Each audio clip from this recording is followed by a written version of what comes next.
اور اب ہمارے پروگرام کے مطابق حسب دستور میں بہت ہی ادب و احترام کے ساتھ درخواست کر رہا ہوں خطیب اہل بیت عالی جناب مولانا سید ابو افتخار صاحب قبلہ زیدی کی خدمت میں تشریف لائیں اور رونق افروز ممبر ہو کر مجلس کو خطاب فرمائیں. فاتحہ. بسم اللہ الحمد للہ.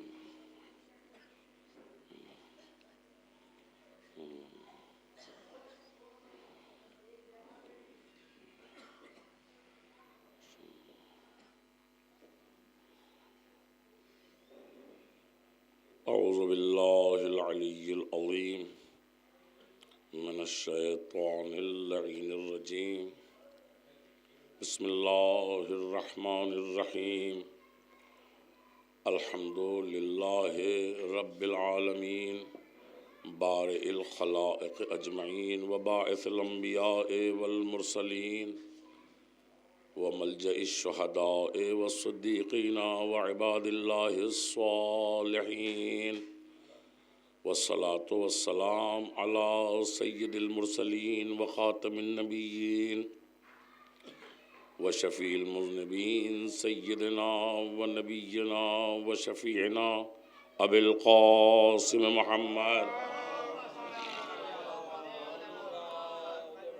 وعلى أهل بيته الطيبين الطاهرين الأطهرين المطهرين المطهرين المعصومين المظلومين الكهف الحصين الغياث المستر المستكين لا سيما بقية الله في الأرضين الذين أذهب الله عنهم الرجس وطهرهم تطهيرا.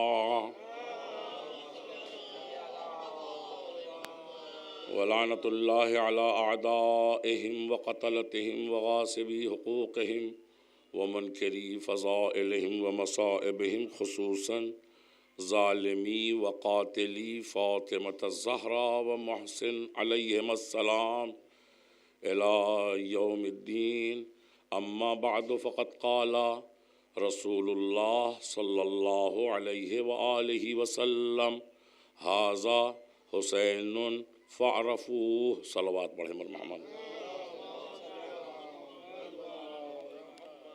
سب سے پہلے تو ہم اپنے وقت کے امام زمانہ کو رسول خدا اور امام حسن علیہ السلام کی شہادت کی تعزیت پیش کرتے ہیں.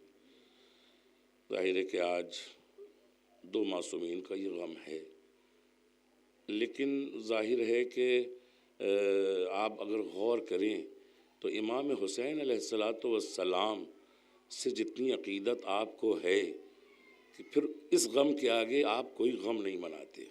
چنانچہ آپ دیکھیے کہ شہادت ہے رسول کی، امام حسن کی، مگر حسین کے بارے میں گفتگو ہو رہی ہے. یہ کیوں ہے عزیزوں؟ آپ غور کیجئے. اگر غور کریں تو آپ کو اندازہ ہوگا کہ آپ مانتے تو 14 معصومین کو ہیں، لیکن جتنا امام حسین کو مانتے ہیں اتنا کسی کو نہیں مانتے، اتنا آپ کسی سے اتنی عقیدت نہیں رکھتے. رسول کا غم 2 میں بٹ جاتا ہے پھر بھی نہیں منا پاتے. اس طرح سے مولا کائنات کا غم 3 دن سے زیادہ نہیں مناتے. لیکن امام حسین کا غم خود آپ دلیل دے رہے ہیں، پورے 2.25 مہینے غم مناتے ہیں مسلسل. اور یہی نہیں، اس کے علاوہ جو تیجے کی مجلسیں، پنجم کی مجلسیں، 40ویں کی مجلسیں، 10ویں کی مجلسیں اور 20ویں کی مجلسیں ہوتی ہیں، تو اس میں بھی اگر آپ غور کریں تو ذکر امام حسین ہی علیہ السلام کا ہوتا ہے. ایک صلوات پڑھیں بر محمد و آل محمد. تو اب یہ جو حدیث پیغمبر نے ارشاد فرمائی، میں مختصر الفاظ میں عرض کروں گا کہ ھذا حسین فاعرفوہ. آخر ہر حدیث کا، ہر آیت کا ایک بیک گراؤنڈ ہوتا ہے. جب مقصد ہوتا ہے کہاں نازل ہوئی، کیوں نازل ہوئی، تو اس حدیث کا بھی مطلب تھا، مقصد تھا کہ یہ کب نازل ہوئی، یعنی یہ حدیث پیغمبر نے کب ارشاد فرمائی. تو اب جب کب ارشاد فرمائی، تو جب میں نے تاریخ دیکھی تو معلوم یہ ہوا کہ اس وقت جب آپ خطبہ جمعہ دے رہے ہیں پیغمبر اکرم، توجہ چاہ رہا ہوں، خطبہ جمعہ دے رہے ہیں، اور خطبہ جمعہ میں ادھر امام حسین علیہ الصلاۃ والسلام آتے ہیں، ابا میں پیر صرف الجھتا ہے، لوگ کہہ دیتے ہیں گر گئے تھے۔ امام گر نہیں سکتا، امام ابا میں الجھ نہیں سکتا۔ امامت امامت ہے، امامت میں اگر یہ بات آ جائے کہ امامت کا پیر الجھ گیا تو یہ امامت میں نقص ہوگا۔ نہیں، یہاں پر پیر جو الجھا، گرے بھی نہیں، یہ غلط کہتے ہیں لوگ کہ گر گئے تھے۔ اگر گر جاتے تو پھر کیا کمال تھا رسول کا؟ رسول نے یہی تو دکھانا چاہا کہ ابھی حسین صرف ابا میں پیر الجھا۔ یہ بھی ایک مصلحت تھی کہ رسول خطبے کو منقطع کریں، ممبر سے نیچے اتریں اور حسین کو گرنے سے پہلے گود میں لے لیں۔ صلوات پڑھیں بر محمد و آل محمد۔ اور گرنے سے پہلے گود میں لے بھی لیا، حسین گرنے نہیں پائے۔ اب جب آئے تو بالکل انداز وہی ہے جو غدیر میں تھا۔ جس طرح سے غدیر میں مولا علی کو بلند کر کے من کنتو مولا فہذا علی المولا کہا تھا، تو یہاں بالکل وہی انداز ہے کہ ممبر پہ گئے اور جانے کے بعد اس طرح سے حسین کو بلند کیا، ھذا حسین فعرفوہ ابوہ فی الجنہ امہ فی الجنہ جدہ فی الجنہ جدتہ فی الجنہ ابنہ فی الجنہ محبہ فی الجنہ محب محبہ فی الجنہ۔ صلوات پڑھیں بر محمد۔ اس طرح سے تعارف کرایا۔ اب میں کہوں گا یا رسول اللہ، امام حسین کا تعارف، توحید کی گفتگو کر رہے تھے آپ، کلمات جو آپ کے تھے وہ اللہیت والے، اللہ کی توحید، اللہ کے صفات بیان ہو رہے تھے، یہ حسین کے صفات کیوں بیان کرنے لگے؟ یہ حسین کے صفات کیوں بیان کرنے لگے؟ عجب نہیں خود رسول یہ جواب دیں کہ دیکھو ہم یہی تو بتانا چاہتے ہیں کہ اگر حسین نہیں تو توحید نہیں، حسین کی وجہ سے توحید باقی ہے۔ صلوات پڑھیں بر محمد وآل۔ لوگوں نے کل تو نہیں پہچانا تھا حسین کو، لیکن الحمدللہ الحمدللہ الحمدللہ آج حسین کی معرفت ہے، آج حسین کی معرفت ہے، ورنہ 40 کے موقع پر کربلا میں 5 کروڑ نہ ہوتے۔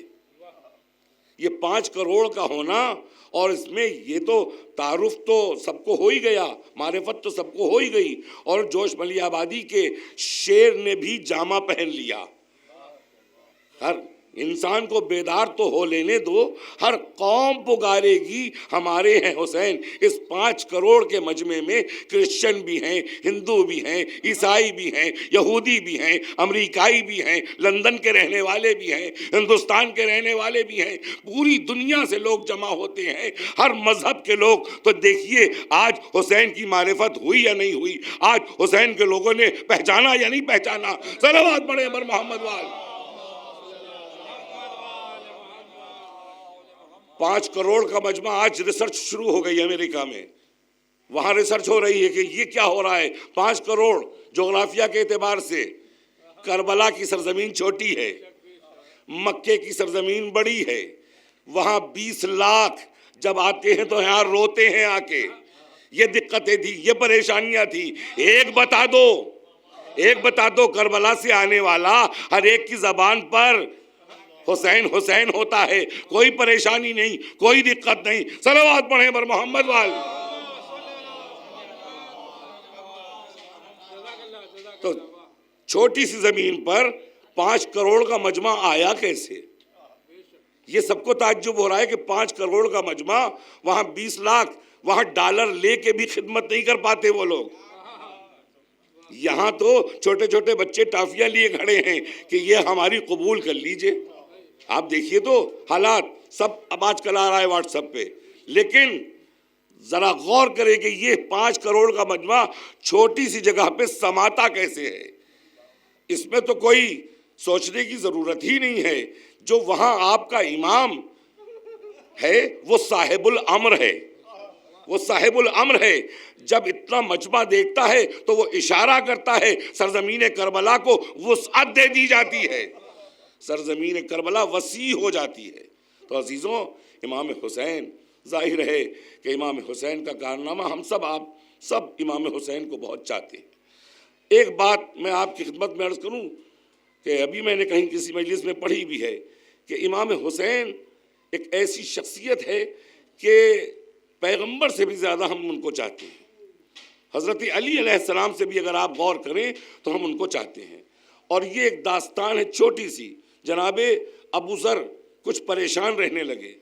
کبھی مسجد میں جاتے ہیں, کبھی صحرا میں اپنی بکریوں کے پاس جاتے ہیں, کبھی گھر آ جاتے ہیں, اور ایک عجیب کیفیت ہے. اس کیفیت کو کسی سے بیان نہیں کر پا رہے ہیں. تو انہوں نے سوچا کہ آؤ چلیں جا کے اپنے دوست سلمان سے بیان کریں. کیا کیفیت ہے؟ سلمان کے پاس آئے کہ بھائی سلمان, ہماری عجب کیفیت ہے اور ہم سمجھ نہیں پا رہے کہ یہ کیوں ہو رہا ہے. کہا کہ حسین و منی وانا من الحسین جو حدیث رسول کی ہے, اس اعتبار سے تو ہماری محبت سب سے پہلے رسول سے ہونا چاہیے تھی, پھر حضرت علی سے ہوتی, پھر حسن سے, پھر حسین سے. لیکن ہو یہ رہا ہے کہ ہمارے دل میں سب سے زیادہ محبت حسین کی آ گئی ہے, سب سے زیادہ محبت حسین کی آ گئی ہے. تو عزیزان گرامی, جناب سلمان کہتے ہیں اے ابو ذر, جو تمہارا حال ہے وہی تو میرا بھی حال ہے, وہی تو میرا بھی حال ہے. اب عزیزان گرامی اس کے بعد پھر کہتے ہیں سلمان کہ آؤ چلو مولا مشکل کشا کے پاس چلے. مولا مشکل کشا کے پاس آتے ہیں. مولا مشکل کشا فرمائیے کہ ہم دونوں کے دلوں میں سب سے زیادہ محبت حسین کی ہو گئی ہے. تو کہا کہ جو تم دونوں کا حال ہے, حضرت علی کہتے ہیں وہی ہمارا بھی حال ہے. اور اس کے بعد پھر کہتے ہیں چلو آؤ رسول کے پاس چلیں, وہ حل بتائیں گے. جیسے ہی رسول کے پاس مولا علی, سلمان و ابو ذر پہنچے تو کہا کہ ہم لوگ کی یہ حالت ہو رہی ہے. کہا کہ جو حال تمہارا ہے وہی حال میرا ہے حسین کی محبت میں. لیکن اس کے بعد دلیل دیتے ہیں میرے رسول دلیل دیتے ہیں, اور دلیل میں کہتے ہیں کہ اے ابو ذر دیکھو, اے سلمان و اے علی, ہم نے جو حدیث تم لوگ کے سامنے پیش کی ہے حسین و منی وانا من الحسین, دیکھو اگر حسین و منی کی وجہ سے ہوتا تو سب سے پہلے ہم سے محبت ہوتی, پھر علی سے ہوتی, پھر حسن سے ہوتی, پھر حسین سے ہوتی. تم سب کی اور ہماری محبت انا من الحسین کی وجہ سے ہے, انا من الحسین کی وجہ سے, اس لیے حسین سے محبت زیادہ ہے. اس کے بعد فرماتے ہیں اے ابو ذر, یہ تاریخ کا حقیقی واقعہ ہے, اے ابو ذر اگر تم ایمان کے 9ویں درجے پہ فائز ہو تو حسین کی وجہ سے, اے سلمان جو تم ایمان کے 10ویں درجے پہ فائز ہو تو حسین کی وجہ سے, اے علی جو تمہیں امامت ملی ہے تو حسین کی وجہ سے, مجھے جو اللہ نے رسول بنایا ہے تو حسین کی وجہ سے, توحید جو باقی ہے تو وہ حسین کی وجہ سے. عزیزان گرامی, تو امام حسین ظاہر ہے کہ پیغمبر ہمیشہ روتے تھے. جب پیدا نہیں بھی ہوئے تھے امام حسین پہ روتے تھے. بعد میں جب امام حسین پیدا ہو گئے تو اس وقت جو غم ہوا ہے, اور ظاہر ہے کہ وہ غم پھر بی بی فاطمہ نے جب یہ وعدہ لے لیا کہ ایک قوم ہوگی کہ جو حسین پہ روئے گی, تب ان کے چہرے پہ مسکراہٹ آئی تھی, ورنہ گریہ کسی صورت سے تھم نہیں رہا تھا. ظاہر ہے کہ حسین فاطمہ کا لخت جگر, فاطمہ زہرا صلوات اللہ کی وصیت تھی حضرت علی علیہ السلام کو بھی اور گھر کی ہر فرد کو کہ حسین میرا پیاسا نہ رہے, میرا حسین پیاسا نہ رہے. عزیزان گرامی, فاطمہ زہرا کی یہ وصیت تھی, لیکن ہائے حسین پیاسا ہی شہید ہو گیا. عزیزوں, سب سے زیادہ سید سجاد کو, مجلس بس تمام کر رہا ہوں, سید سجاد کو جو سب سے زیادہ قلق تھا وہ یہی قلق تھا کہ میرے بابا پیاسا ذبح ہوا. بس 2 منٹ میں مجلس تمام ہو جائے گی. سب سے زیادہ جو قلق تھا وہ یہی تھا, میرا بابا پیاسا مارا گیا, بابا پیاسا مارا گیا. عزیزان گرامی, سید سجاد جب قید شام سے چھوٹ کر مدینے آ گئے, جب مدینے میں رہنا شروع کر دیا تو ظاہر ہے کہ گھر میں جب روتے تھے تو گھر میں سب بے ہوش ہو جاتے تھے. بہت مشکل ہوتا تھا ہوش میں لانا. تو ہمارے امام نے ایک حجرہ بنایا تھا دور, وہ بھی اب منہدم کر دیا گیا ہے. وہاں جا کے عبادت بھی کرتے تھے اور حسین پہ روتے بھی تھے. تو گھر سے نکلتے تھے تو جتنے قصاب راستے میں تھے پڑھتے تھے وہ اپنے جانوروں پہ پردہ ڈال دیتے تھے کہ کہیں سید سجاد کی نگاہ نہ پڑ جائے، چوتھے امام کی نگاہ نہ پڑ جائے۔ لیکن ایک مرتبہ ایک قصاب بھول گیا، وہ پردہ نہیں ڈال سکا، تو سید سجاد جب بیت الشرف سے برآمد ہوئے تو اس کی دکان پہ آ کے رک گئے۔